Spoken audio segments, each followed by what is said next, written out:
Yes, I'm so honored to be able to introduce today's speaker. She was actually the CART speaker when I was district governor at my district conference and did a phenomenal job. So I'm very excited to have Dr. Maj-Linda Selenica back with us today. She received her PhD in neuroscience at Lund University in Sweden, followed by postdoctoral studies in Alzheimer's disease and tauopathies by joining the laboratory of Dave Morgan and Marcia Gordon at the University of South Florida, USF. She was a founding faculty of the newly formed College of Pharmacy at USF. She has lectured graduate students in both PharmD and MD programs and has presented at several national and international conferences. Her collaboration with neuroscientists and clinicians at Sandra Brown Center on Aging from the University of Kentucky aims to advance the understanding of multi-etiology dementia by unraveling common mechanisms in tauopathy and TDP-43, proteinopathies, and ADRD. Thank you, Dr. Selenica, for being with us today.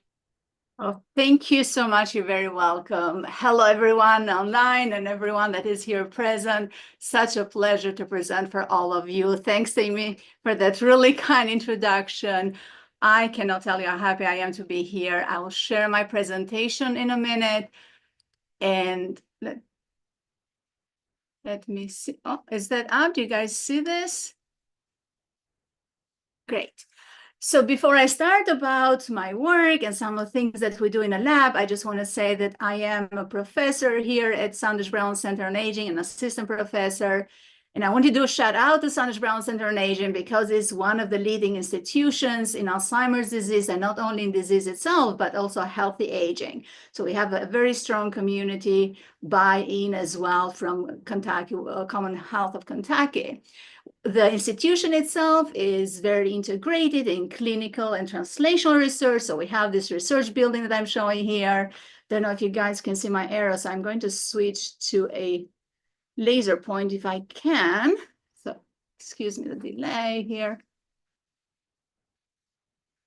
No, I cannot do it. So I'll just continue to point with arrows, but we also have a memory clinic that is actually right now actively doing treatments for some of the newer therapies that came out for amyloid beta.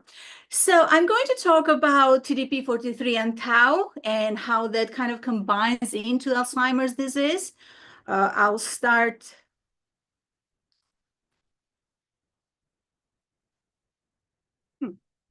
Is anything moving on your ends?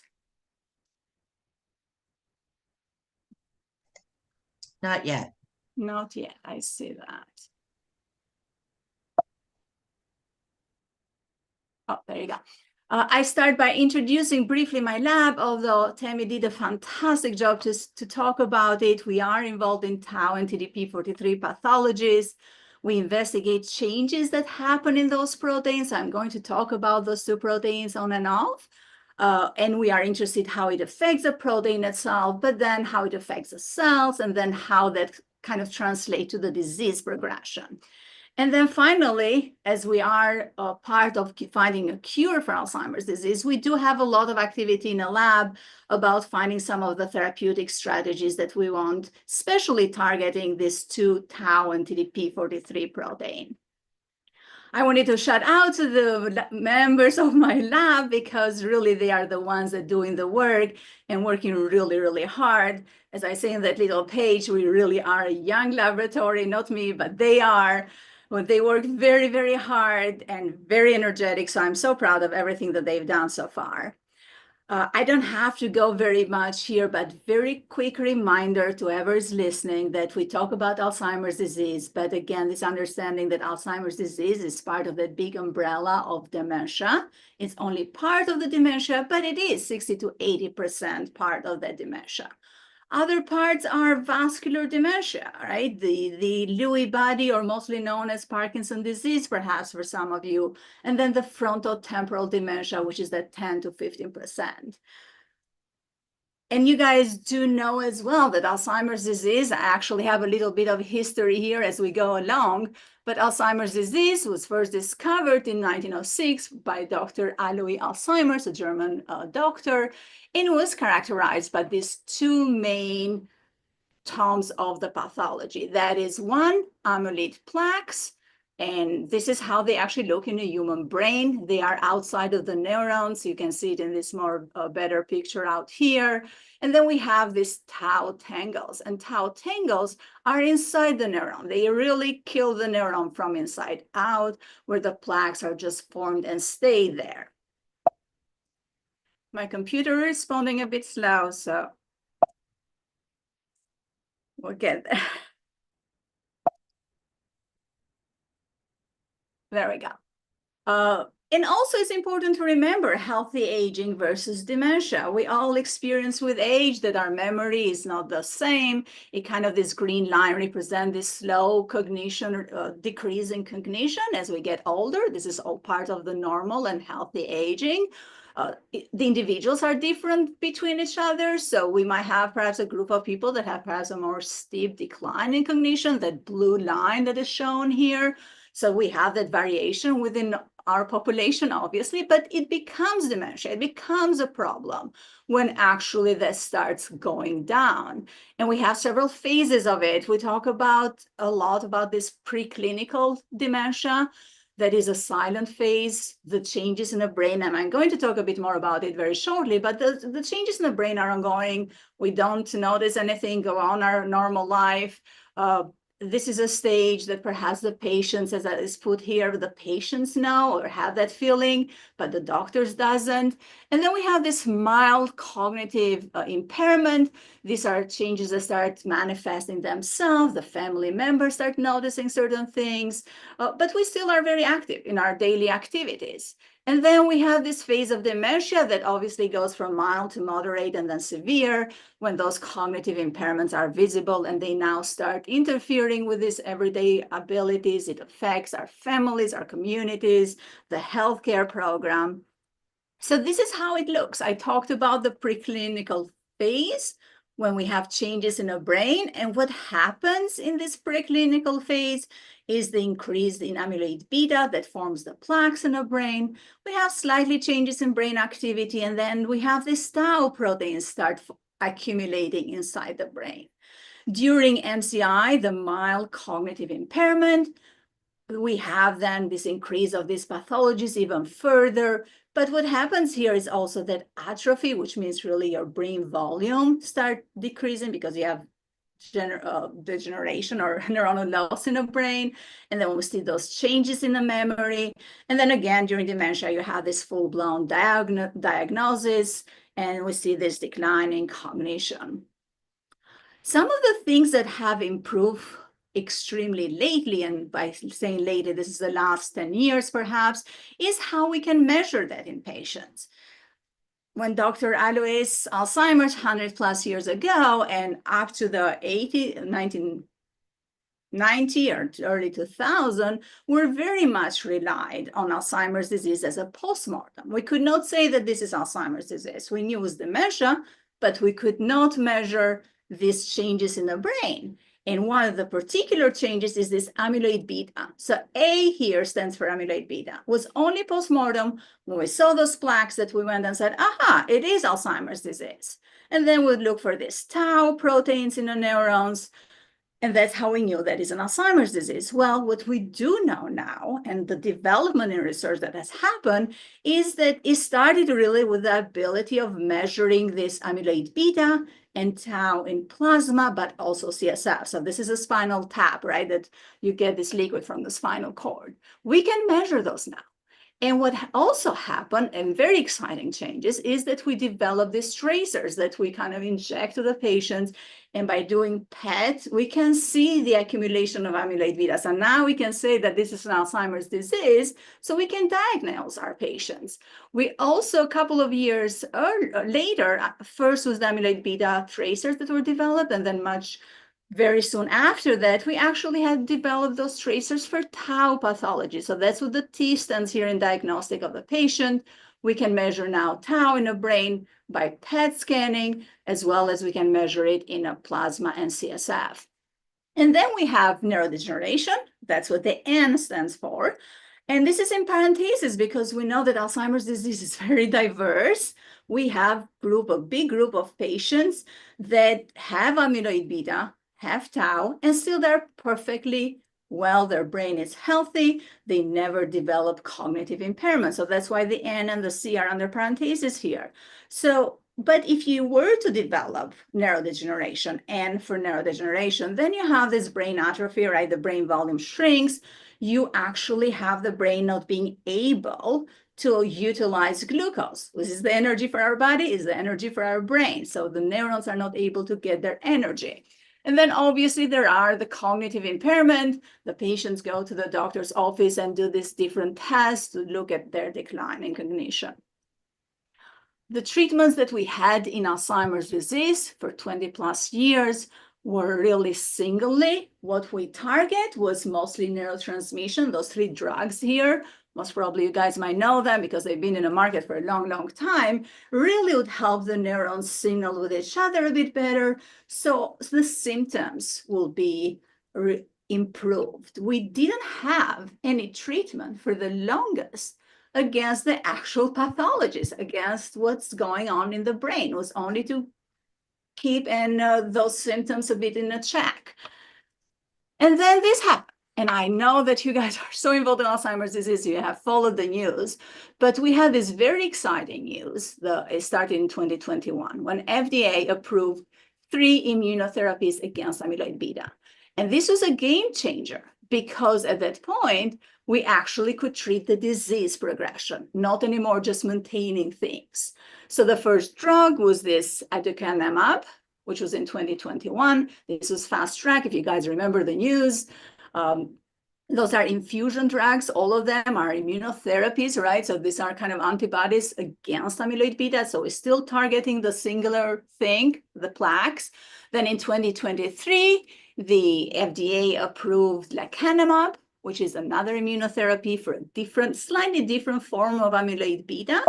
And then in 2024, when my computer responds, and I apologize about that, we had the approval. Oh, there we go. In 2024, we had the approval of this other drug, donanemab, which is another immunotherapy. All of them happened in July. Fun fact that I didn't know. So apparently that's where FDA approves drugs. So those are 2023, 24. So now we have 3 immunotherapies for Alzheimer's disease. And I know it's a lot of buzz in the news, and the research community is obviously a bit skeptical and taking things as they come because we don't know the long-term effects of these drugs. But what we do know is that all 3 of them, and I kind of took it in the order that they were approved for, rescue cognitive impairment 30 to 36%. And I did the math, and that really leads up to 9 months of disease delay. Now, I don't know about you guys, but in my book, that is a fantastic news. Delaying a disease progression by 9 months means so much for the patients and the family, but also the health impact and the cost of that healthcare. So this is fantastic in terms of improving the cognition. This is as good as it gets in my book right now, and we're hoping for better. We're hoping for complete cure, but this is a very good number to remember. And then there are some adverse effects associated with it, and one of them is this ARIA, that stands for amyloid-related imaging abnormalities, which means that you have a bit of hemorrhages, a bit of brain swollen that happens when you target amyloid beta. We know that, and this is the numbers that we're trying to keep down. And I'm putting here the events for ARIA for each of these immunotherapies. The one that just got approved in 2024 is actually the highest at 25%. And what normally happens, those are mild, so they are not severe, but you do have a little bit of microhemorrhages or perhaps a bit of swelling, and that leads to kind of nausea and headaches. This is some of the symptoms that were associated with it.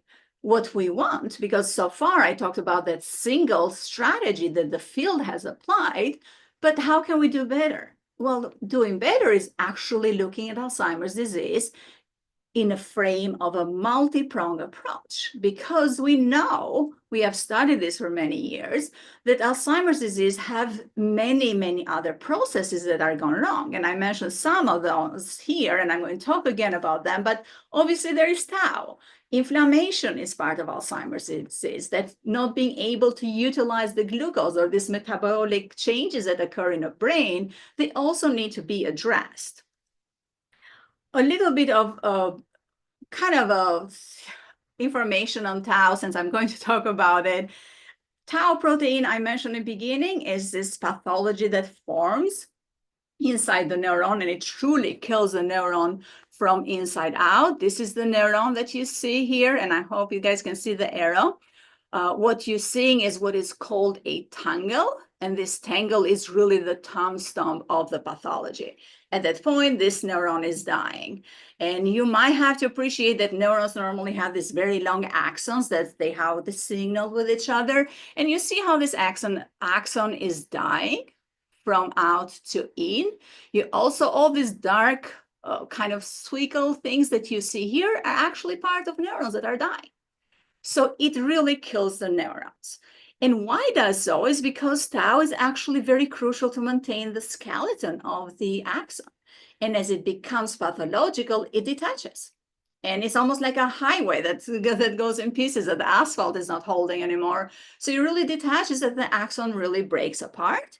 The other thing that I wanted for you to remember is that tau is one of the pathologies of Alzheimer's disease, but it's also the pathology of 25 tau-related diseases. So if we have therapies for Alzheimer's disease, we don't only have therapies for that disease, but we could potentially also reuse those drugs for those 25 other tau-related diseases. So that's why we, as a field, we're trying to look at it a bit in a broader range. So in my lab and in my collaborators' lab, we actually are really focused in these tau modifications. So what I show here is this tau structure, that it has different domains, and each domain is important for its cellular, its biological function. And what happens during disease, and this is work from many, many people in the field, we know that tau undergoes all these different modifications here in different areas of the domains of this tau protein, and that would affect the tau function. So depending whether those are on this beginning of the protein or in the middle of the protein, or these R domains, which are actually the domains that bind to the axons of the neurons, then we're going to see different effects of that pathology in the disease setting. And kind of what this cartoon actually shows here is how those different modifications, those are kind of groups that you put on each tau molecule, can affect and disassemble the axon of a tau protein. I do have to mention that all these modifications are reversible. They kind of go up in certain times of the disease, and then they go down and they go up again, which has potentially made it difficult to pinpoint which of these modifications should we target, because it might be high early, but it might go low later in a disease progression, or vice versa. So it's been very difficult to have successful therapies against all of these modifications. So what we did in our laboratory, and this is collaboration with Daniel Lee, which is also here, is that we discovered a new tau modification that is called citrullinations. I'm going to use that word quite a lot. But what we did really was very simple. For those of you that have chemistry or biochemistry background, we took an enzyme and we took a protein, and they act with each other, and then changes occur. So what occurred when we put those enzyme and protein together, this tau protein, is that it got modified in something that we call citrullination. And this is a little bit more the technicality of this technique, is that we use this large instrumentation that is called mass spectrometer. It really measures the modifications of this tau protein in every single component of it. So every little sphere that we see here, if a change happens, then you're going to see this red written peak that I show right here. In the case of citrullination, what we did when we use this enzyme that is called PAD, we actually change one amino acid, and I'm sorry for too much biochemistry. We change one amino acid to another, and this another change is called citrulline. That's why we call this modification citrullination. Now what happens that when tau protein gets citrullinated, it gets this modification, is that this is irreversible. And the impacts can be quite detrimental, because if that happens early in a disease, it's not going to go away. It's going to stay there. And if this tau is citrullinated, is turn out to be pathological, it's just going to accumulate and really precipitate the disease much earlier and much severe. So what we did, this was a discovery from our laboratories, nobody knew. The first thing we had to do is to make antibodies for this modification. And we did so. We first found that 14 of those arginines, those parts of the tau were changed. And we created 6, I say here, but actually I think at this point we have close to 14, all 14 of them. And we did these antibodies, and what antibody helped us do is to see whether or not this was a true thing. Because as I said in the beginning, we just took things in a tube and said, oh, it happened. But it's crucial to validate that this really happens. And a lot of our research is done in laboratories, either in cells or in mouse models, which then get translated to the human brain. So the first thing we did after we actually developed those antibodies was to see whether or not this existed in a tau model. And this is work that was actually supported by the CART, Frank Coins for Alzheimer's Research Trust Fund.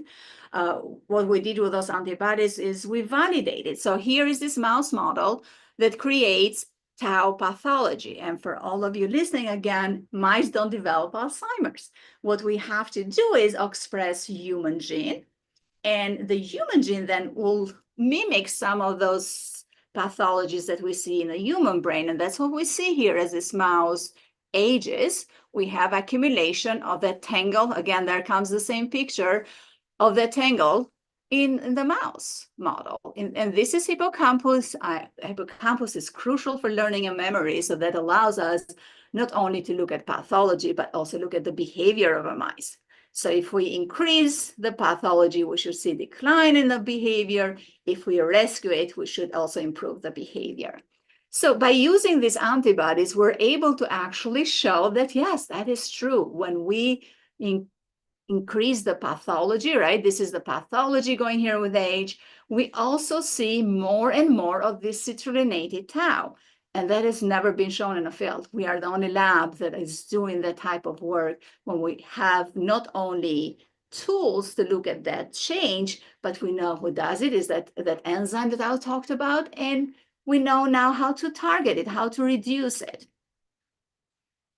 So that's what we did. Again, this is part of the CART funding that we got. We proposed to overexpress this PED enzyme that induces citrullination of tau in this other mouse model.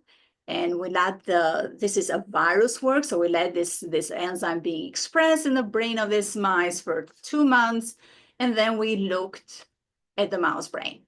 First and foremost, we obviously wanted to confirm that we overexpress this PAD4 protein, right, this enzyme.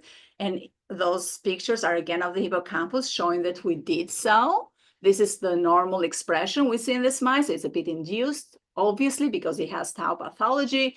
And then when we overexpress it with the virus, we actually see that we have now more of this enzyme in the neurons. And then we looked at the tau pathology itself. So the question is, if we induce this enzyme, which means that we induce the citrullination of tau, do we also increase the pathology? And you can look here at those pictures that I just show, and this is a total tau. So this is not a pathological tau. It could potentially increase with pathology. So when we look at total tau levels, this seems to stay the same, perhaps a bit increased when we overexpress the enzyme. However, when we overexpress this PAD4 enzyme, you can potentially appreciate how much more pathology we have in this mice. And if you want to look a bit closer, this is the difference. This is the total tau again in a mice itself versus when we overexpress the enzyme. And this is the pathological tau, the same that I've been showing you in the human brain. So we now know that this tau citrullination is pathological. And if we induce the enzyme, we accumulate these species that are irreversible in a brain. So we need to get rid of them. So that's, and this is a work actually that we are going to publish very soon.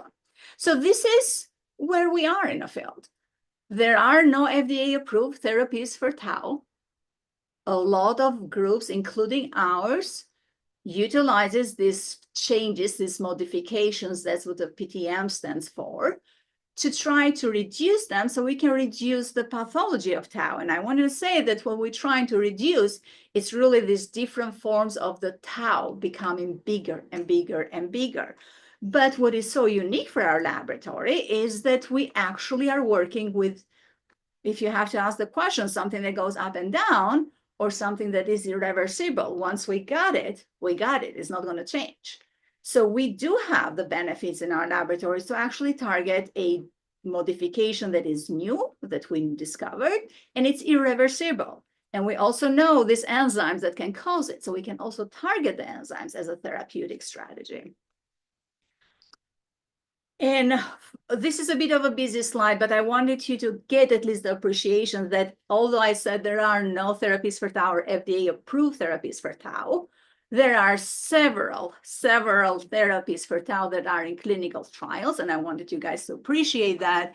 We obviously have those PET scanning that I mentioned, so we can diagnose a lot of these things, but we also have therapy trials that are genetic in its nature, which means that we can go almost to that DNA and target tau in a very genetic level. And this is what these ASOs and these CRISP-9 techniques really mean, that we're going genetic right at the DNA level. And then we have therapies that are a bit more familiar to all of us, which is inhibiting those post-translational modification, right? Inhibiting aggregation of tau, those tangles that we see in the neuron. We have several immunotherapies that unfortunately are in that phase 1, phase 2. They haven't progressed as much as amyloid beta immunotherapies, but we're targeting tau with immunotherapies as well. And then what we also have therapies for is this clearance mechanism, which is that as tau gets built up in the neurons, can we work with the machineries that are supposed to clear tau out of the neurons?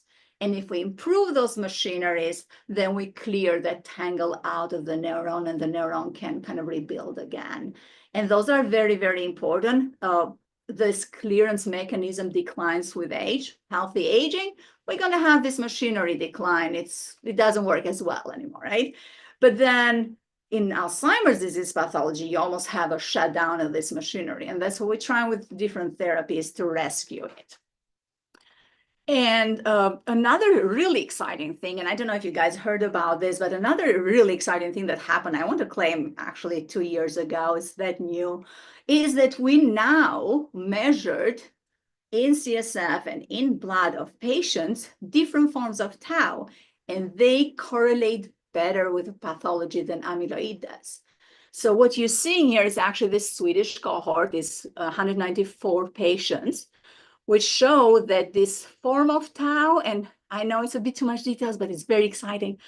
This form of tau actually recognizes the accumulation of tau in a blood better than this other form of tau. So now we have two, and I'm going to show you a graph very soon, but we have two forms of tau that we can measure in the blood, and it tells us what's going on in the brain. And what's going on in the brain is these orange and yellow areas. That's how much tau we have in the brain. And then we can go in CSF amyloid beta and measure this. And this is kind of the graph that shows this form that I'm excited about, the blue line here. See the change compared to the other tau forms? This is quite good. This recognizes tau in the blood so much better, the blue line. If you follow the blue line here, this is the improvement that we're able to do. And to get a bit even more enthusiastic, I don't know if everybody's seen it in the news, but we can measure those forms in the blood. Actually, this company, C2N Diagnostic, I don't know if you guys know it, came out with amyloid beta test. You can go, just like we go to LabCorp and measure anything else, we can go and measure amyloid beta levels. It does genetic measures. This ApoE is one of the, especially number 4, is one of the better correlators of Alzheimer's disease. You can genetically measure it. And if you have an ApoE variant, that will increase the risk for disease by 20-fold, right? So it can measure genetics. It can measure amyloid beta levels. And now it can measure those tau forms that I mentioned. And this 217, this form that correlates even much better with everything that goes on in the brain. So we have those out in the doctor's office now. That's how much the field has progressed from just relying in that postmortem brain, which means after the patient died, and looking at the brain to understand that, aha, it is Alzheimer's disease. But really the take-home message, and what I'm going to talk for the remaining of this presentation really is that the Alzheimer's disease is actually a mixed dementia. And what that means is, and I talked a bit about it before, but I wanted to have the visual of it. It's not anymore just about amyloid beta and tau. We have known that is a mixed dementia because we know the multi-ethology of dementia. And what that means is that we know all the other processes that go wrong in the brain. And these are all the other processes that go wrong in the brain. The inflammation that I talked about, the glucose impairment, right? The inability to use glucose of the brain, the tau changes, the amyloid beta, but also for some of you that are paying attention, the gut biosis, right? You are what you eat is truly, truly true for Alzheimer's disease. You are what you eat, and your brain is going to react to that. And the research has shown that this interference or this bad bacteria in the gut will get and affect the activity of the brain. So what that means, what this multi-ethology of dementia means, it means mixed dementia. And that is the pathology of the mixed dementia. We now know, without going every different disease, we now know that we have Alzheimer's disease with amyloid beta. We obviously have them with tau. We have them with alpha-synuclein, which is, apologize about that, alpha-synuclein, which is part of that Parkinson disease, right?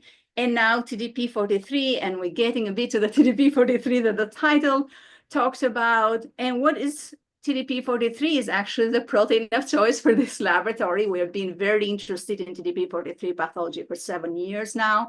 This is actually a picture from my lab. It's not a picture that I take on Google. That shows the pathological TDP-43 in the human brain, in the neurons of the human brain. And again, the history, but what TDP-43 is a protein that is actually very involved in binding DNA and RNA. Was first identified in 1995. It binds to virus, that's how it's found. Then in 2000s, it showed that, oh, it binds to DNA and it binds to RNA. And then in 2006, was associated with ALS and FTD, frontal temporal dementia. And since then, the research has actually discovered more and more mutations of this gene and more pathological processes that this TDP-43 is involved in. But if you were to ask me what does TDP-43 does, well, it's a crucial protein because it binds to DNA. It means that it stays in the nucleus. And nucleus in the cell, and I was thinking how to explain for those of you that don't remember their biochemistry from before, nucleus is really, to make an analogy, the kitchen of the household. If nobody's cooking, nobody's eating, because everything happens here in levels of DNA and RNA, if I had to throw that word out as well, and that goes out in the cell to maintain everything else that the cell does. So if TDP-43 is impaired, everything shuts down. That's how severe and that's how toxic this protein is. So we know actually now in the field that while TDP-43 was involved and discovered in ALS, 95% of the patients of ALS have this pathology. And we know that it's involved in frontal temporal dementia. 45% of the patients have this pathology. We now know, and this is fully accepted in the field, that 50% of Alzheimer's disease patients have this pathology. Why? Because AD is a mixed dementia. And now work that is done right here in Sandwich Brown Center on Aging from neuropathologists, but also collaboration across the country, we now found a new disease that is called late NC, that 25% of the patients will have this TDP-43 pathology. And I'm very excited because I actually was here when this was discovered, and my laboratory works with mouse models. So to have this ability to have neuropathologists across the corridor working and finding this disease in human brain, we actually can go to our mouse models and discover a bit the processes and the mechanisms that occur. So a little bit about latency. If you guys haven't heard it, you're going to hear much more about this. It's a mouthful. It's a TDP-43 encephalopathy. That's why we call it late. But what is interesting, and this was discovered 2019, as I mentioned, is that this is truly a pathology of the oldest of the old. This develops 85 and above. So really in the age, and it can stand alone without having Alzheimer's disease. As you get age, and it's found 1 in 3 individuals over 85 have that latency postmortem when we look for it. But what this publication, and again, Peter Nelson is the neuropathologist here at Sanders Brown, what this publication showed that actually the prevalence and the importance of this disease with TDP-43 comes third: Alzheimer's disease, vascular dementia, and TDP-43 pathology called late, right? And then we have Parkinson and Parkinson-like diseases. So very important and a very important risk factor for public health. This is a bit busy, but what I wanted you to take message from is that the TDP-43 pathology, as I said, can stay alone. This is the blue boxes are the TDP-43 pathology by itself, but also it stands with Alzheimer's disease. So we have a part of Alzheimer's disease that has the TDP-43 pathology, the disease that we call late. And then it also exists with hippocampal sclerosis. I think that is a disease that we might have heard before about. And then we have Alzheimer's disease, the late with TDP-43, and hippocampal sclerosis. And when you have sclerosis, you have those arteriosclerosis in the brain, right? So this is the pathology that I'm showing here. So Alzheimer's disease is a mixed dementia with several co-pathologies. And it associates very, very, unfortunately, heavily with cognitive decline. This is actually another publication that came out of this lab, of Sanders Brown Center on Aging, where it was 350 patients that were investigated post-mortem. So basically, we correlated the pathology with the patient's cognitive decline. And I put these red boxes on everything that had TDP-43 pathology. And basically, it shows you, although tau, it really correlates with cognitive decline. You put TDP-43 pathology on top of tau, and this is what happens with our cognitive decline. And then as you pile up pathologies, the cognitive decline obviously gets more and more severe. So TDP-43 is quite crucial and quite toxic for our brains. But again, since this is kind of a new pathology, there are no biomarkers. We can measure it in the blood, in CSF. We don't have tracers for it to look in a brain by PET. Obviously, there are absolutely no treatments for TDP-43. So NIH has urged us all, the race is on. We need to find all this for TDP-43, understanding how important this is as a public health, as a risk for public health. So there comes my laboratory. We really are so uniquely positioned between what's going on in the clinic and translationally, and the focus of this laboratory in TDP-43 pathology. So we have 2 goals. 1, understand the TDP-43 pathology, understand the mechanisms that actually cause it. And 2, since we seem to do a lot of these post-translation modifications that I talk about tau, here too, we are very interested in the modifications of TDP-43 and what are the pathological species that it creates. And this has been really focus of laboratory for the last 2-3 years. Again, this is the TDP-43 protein. We know from literature that it goes through those different modifications, all of them being reversible. A lot of this is familiar for you guys. I talked about tau about this. TDP-43 is super pathological, and these are the cases of a healthy neuron, right? It's in the nucleus. It controls everything that the neuron needs to do. And then when it gets into the cytoplasm, it becomes toxic, completely kills the neuron. And if I wanted to really show you what it is about, I am not. It's really those translational modifications. It's really very simple.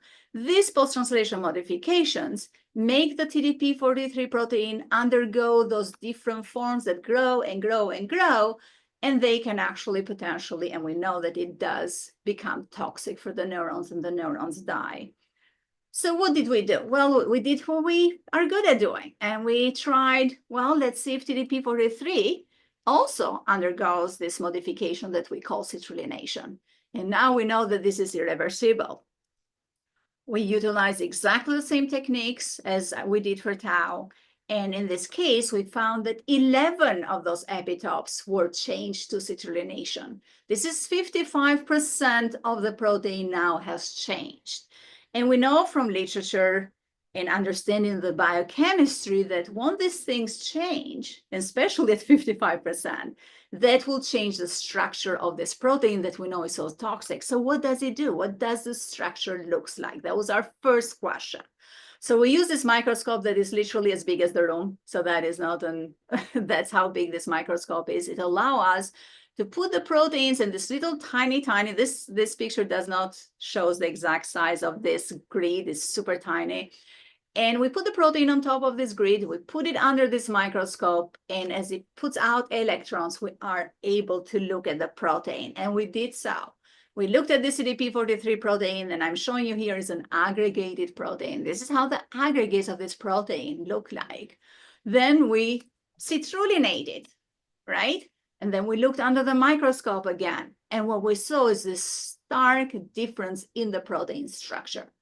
And you might say, well, Dr. Selenica, this is very small, so this is good news, right? And it's not. It's not good news. These are actually turn out to be very toxic and very detrimental structures.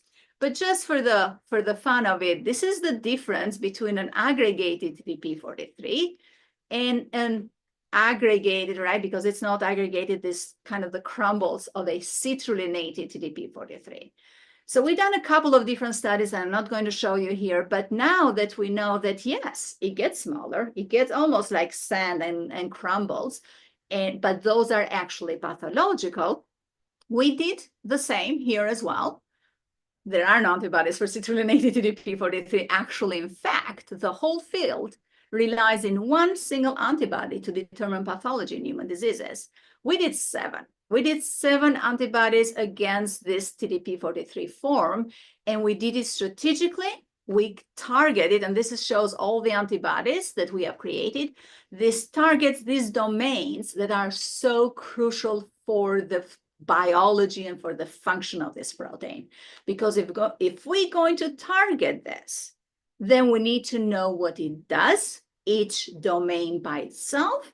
We need to understand how it's affecting the nucleus versus cytoplasm, RNA versus DNA. So we become, we don't have an educated guess, we actually have an educated strategy when we go for therapies against this protein. So these are the domains we're targeting because we know their importance in cellular function, right? And again, this is work that we've done in a mouse. Being the only laboratory that has this antibodies and the ability to measure citrullinated TDP-43. We went in 2 different models of TDP-43 and showed its presence, very important. But more importantly, we're able to show that, and these are the graphs, you can really just look at the pictures and you appreciate that this model 2 that is more aggressive has more citrullinated TDP-43, which means again, that this species accumulate in the brain of mice with pathology. We don't know if it causes pathology, that's another thing that we're working on, but it definitely accumulates with pathology. So then, being where we are at Sanders Brown, we have ability to utilize the Alzheimer's Disease Research Center Brain Bank. So these pictures are actually pictures from patients. These are post-mortem brain tissue from patients with Alzheimer's disease or with this late. So definitely our gratitude goes to these patients and their families that allowed us to use their brain tissue. But we showed that this citrullinated TDP-43, this is what the field uses. Do you see this TDP-43? This is the only antibody that our neuropathologists have in their hands to say that, yes, you have late, And this late is also in Alzheimer's disease patients. Now, I'm showing only 2, but we have verified all 7 of them. And now we can say that, yes, this pathology is in the brain of late patients and Alzheimer's disease patients with late. And again, the late pathology is the one that has TDP-43. And for those of you that want to see, this is actually a hippocampus of a patient that has this late disease. And what we did is that we stained this brain tissue for this pathological, the p-TDP-43, versus our CIT-R TDP-43, the new antibodies that we created, and we see how they colocalize in this neuron, right? So it tells you that this pathology is accumulating, and all these white dots that you see here is the pathology, pretty much. That's how much in this particular patient, that's how much TDP-43 pathology is there. And again, but Dr. Selenica, dementia is a mixed pathology. So what else have we done? Well, we collaborated with Dr. Lee that really focused more on the citrullination of tau. And we looked at different human brain that have the disease. And now we ask the question, what is the interplay of collaborations between tau and TDP-43? Because we know that they are both part of the Alzheimer's disease. And you can see the healthy brain here. In green, you have the pathological tau, and I highlighted a neuron here that is full of those tangles, right? That green is the tangle pathology. And then we have a late patient. And here we just have TDP-43 pathology. So everything red that you see here is the TDP-43 pathology. And then when you look at the Alzheimer's with the TDP-43 pathology brain, you actually see reds and you see greens. And then we found a couple of neurons that have red and green together, which means they have tau and TDP-43. So the surprise here is that not all of them are green and red, right? You guys can see a lot of green by themselves and a lot of reds by themselves. But this to us is actually very, we're cautiously enthusiastic about this because it means that we have neurons that have both pathologies and they are super toxic, so they are the first to target. But we also have neurons that are different or singular pathologies. So the question for us in our laboratories now is, well, what is the difference?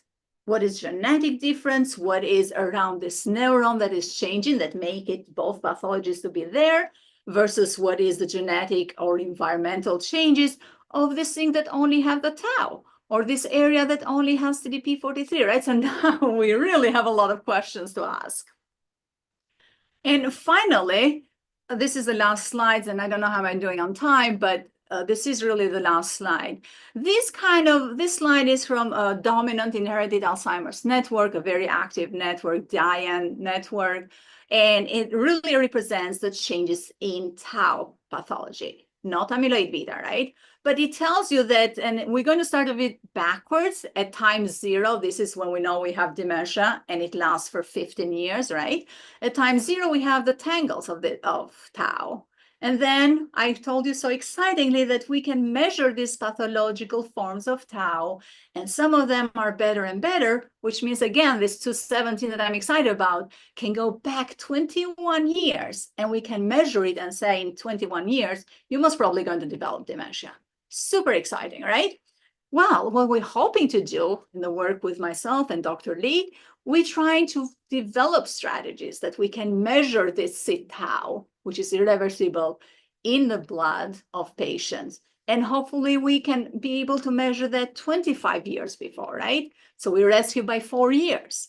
Well, I also told you that there is no way to measure TDP-43 as it is right now. We have to wait for that postmortem brain to look at it and say that, yes, it has TDP-43. What we're hoping to do with that as well is the potential, and this is the yellow line here. Sorry, I'm not a good artist. They're not pretty. Potential to measure the citrullinated TDP-43. And we're not going to be able to measure it 25 years ahead, but we potentially are able to measure it 5 years ahead.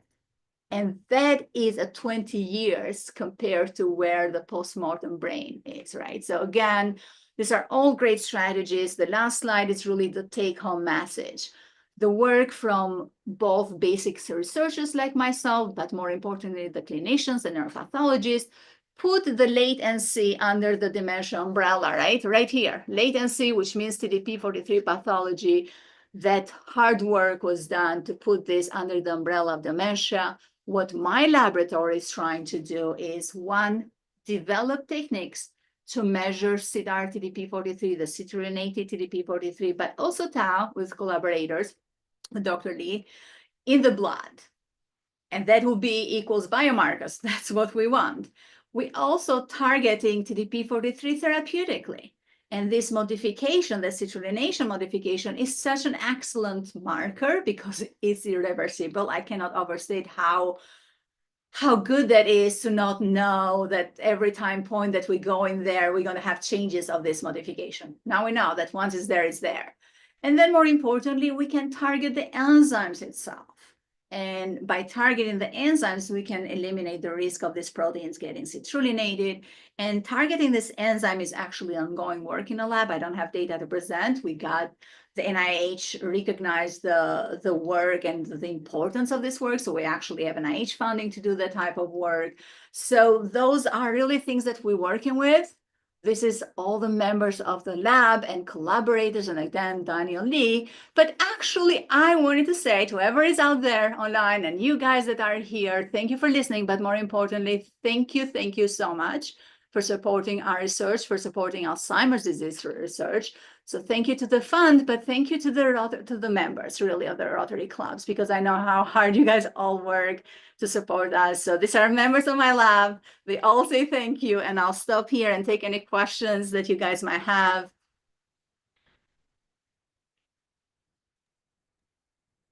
Thank you, Dr. Selenica. This is Tammy. You did a fantastic job, and every time I hear one of the researchers come on here, I think more and more hope. I think I may have told you a couple of years ago that my great-grandmother, my grandmother, and my mother all had dementia, and at 47, my younger sister was diagnosed with early onset Alzheimer's. So I've not lived life without a close member of my family with dementia. But in the very beginning, I heard you say something about the Lewy body and linked to Parkinson's. What was that you said again? So what we know, at least for Alzheimer's disease, is that there's a part of the patients that don't only develop amyloid beta and tau, but they actually also develop alpha-synuclein. So that pathology that is exactly the same pathology that defines Parkinson and Lewy bodies. That actually gets accumulated in Alzheimer's disease patients as well. I don't have a percentage in my head right now how many percent of those AD patients have the pathology, the alpha-synuclein pathology, but that's what I meant by it. Okay, I hope I answered your question, but again, if you have anything, I can go back and look even more in detail about it. No, that was great. Thank you so much. Thank you. This was incredible. Does anyone else have any questions? I don't have a question. I just want to say thank you again, too. Whenever she presents, it sounds complicated, but she makes it so much easier for us to understand and explain. So thank you again, and thank you for your research. You give us in the senior years a lot more hope. You're so welcome. It truly is a pleasure. The research should be available and accessible to everyone, and I'm a strong believer of that our community should know what's going on, especially for important things like this. It affects all of us. I did want to ask a question. You talked about a blood test. I'm working with a woman. I have a friend now who's diagnosed with dementia. Is a blood test available to find biomarkers and things? Absolutely. You can go to the doctor's office and they'll direct you. As I mentioned, is this company C2N Diagnostic that has developed those. My understanding is that is literally in LabCorp might have it. The doctors might direct you where. I'm not sure if the company itself does the blood test as well. That I don't know. But yes, the very, very, very much available. So thank you. Amyloid beta, tau, the genetics of it, this ApoE that I mentioned, and then another protein that can show how the neurons are dying is a certain protein. All of that is a blood test away now. Hey. Thank thank you very much for your presentation. It was wonderful. The information is terrific. Somewhere around the middle of your presentation, you said you would like to get the late NC put under the dementia umbrella as a recognized item. If that were to happen, what percentage would you estimate in terms of patients would have the late NC? Great question. Late NC with TDP-43 is now recognized as its own disease by itself and with Alzheimer's disease plus hippocampal sclerosis. So that is actually achieved, which is awesome. So the numbers are, in Alzheimer's disease group, you have 50% of the patients, sometimes reported even 60, that have that latency, which means that it has the TDP-43 pathology. So 50 is the number to remember. But within this population that I said is the oldest of the old, the population of 85 years up to 100, you have 25% of the patients that develop TDP-43. And I don't know about you guys, but I have a problem with this because it's always the race to rescue preclinical dementia, right? And the early patients. And that is all good. That's what we all need to do. But that doesn't take away that importance of late for 85 to the 100-year patients or population, because we want to have that healthy aging. So to have 25% of that population in a risk for TDP-43, that's where the risk comes, because we know that it is a very toxic protein. And I see it in my cells, I see it in my mice, that is more toxic than any other protein I talked about. So the cognition just crashes at this point. Once this pathology develops, the cognition really crashes. So we want the population, we want the healthy aging. That's what we aim for. Everybody has the right of that life, good quality life up to the end. Thank you. It's always so promising to hear you discuss about the other grants that you're receiving, such as from NIH and NIA, because that means that our seed grants really are working and they are helping you to get even larger grants. And we are very excited to hear that.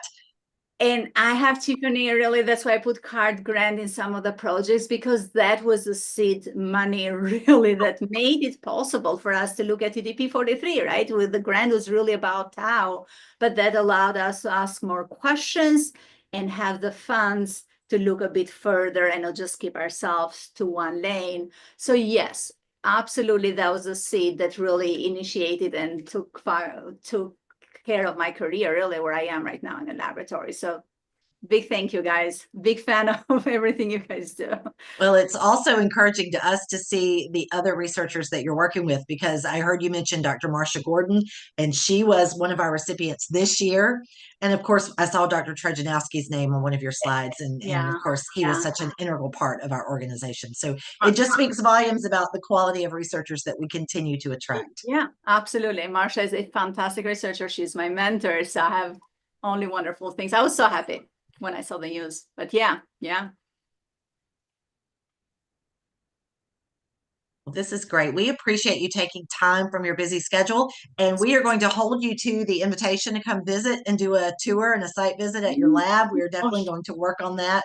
And on behalf of everyone here, we are so thankful for all that you continue to do. And we look forward to having you online for one of our Alzheimer's Research Club meetings in the near future as well. Thank you again. Anytime. Thank you, Dr. Selenica. Thank you, April, for joining us today.